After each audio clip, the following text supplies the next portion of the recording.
During my Bible study, I have learned a lot about the genetical problems.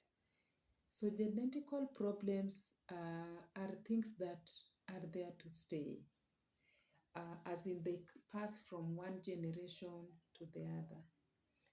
One of them, for example, when we read from the book of Genesis, a lot has been said about the generation of the descendants of Jesus. And this started with Abraham. We are all aware that Sarai stayed for many years before getting a child. So she conceived when she was 90 years. And then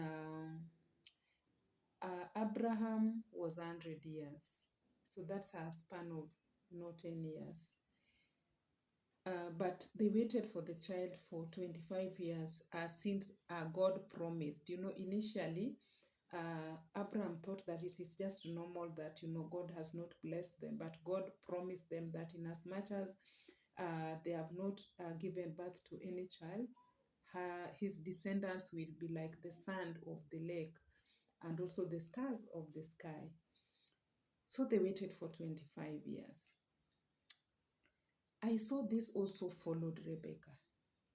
Rebecca got married and she stayed for many years without a child. She gave birth when she was 60 years.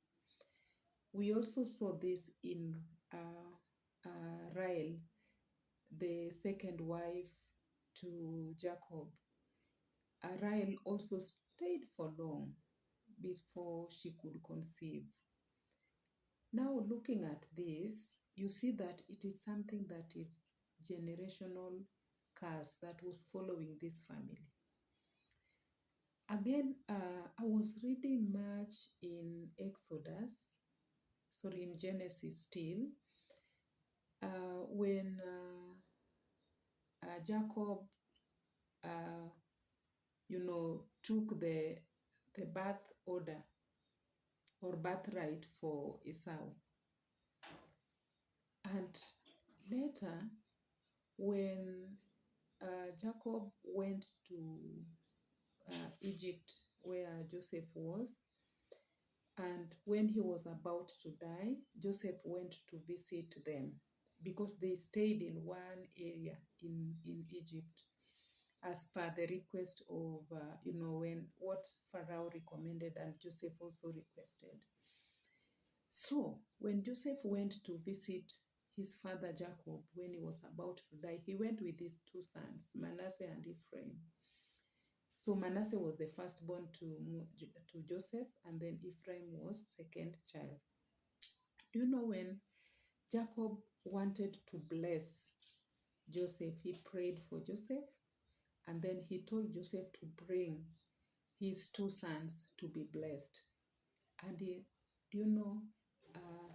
Jacob laid his hands on Ephraim instead of Manasseh. And Joseph did not take it lightly. He removed Jacob's hands on the head of Ephraim to take to Manasseh. But Jacob said, I know what I'm doing. And he actually returned his hand on Ephraim. So you see now the birthright for Manasseh was interchanged at the time of blessing when their grandfather Jacob wanted to die. What am I trying to say in short? If you have a problem in your marriage, it is important to find out if this issue is from your family or the family of the husband. Because it is good to pray, but you cannot pray without knowing the source of the problem.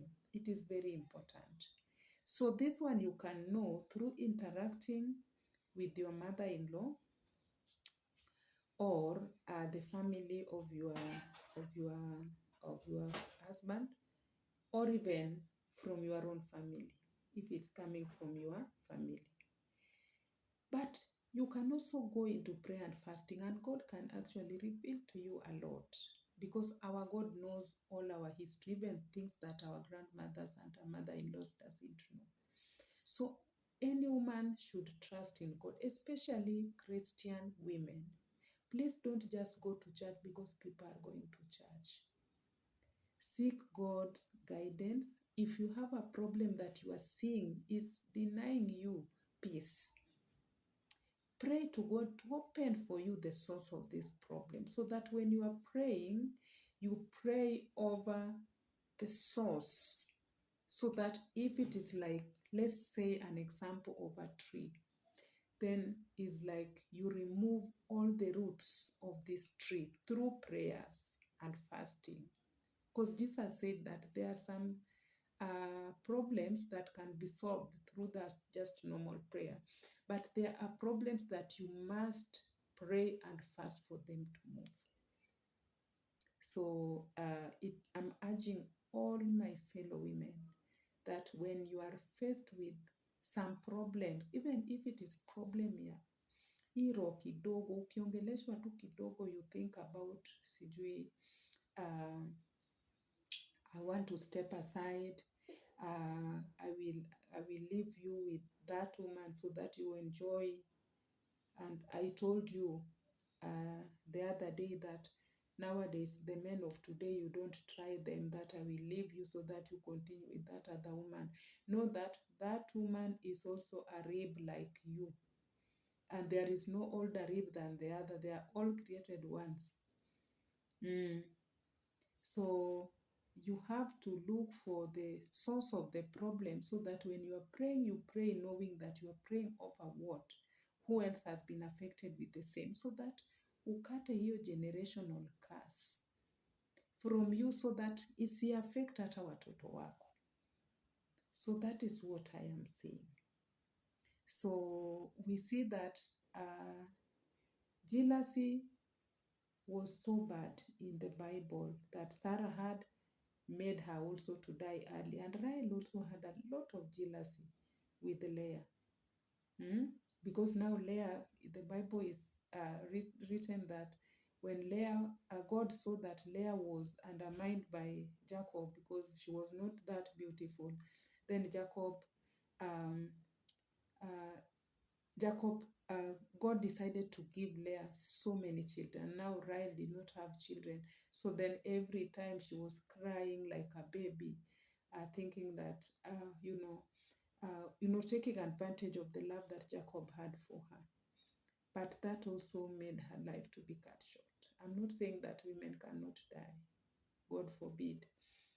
But there are things or circumstances that lead to early death. So one of the things that I want to prevent from you for you is these issues of pressure na ulcer, simply because your husband is moving out.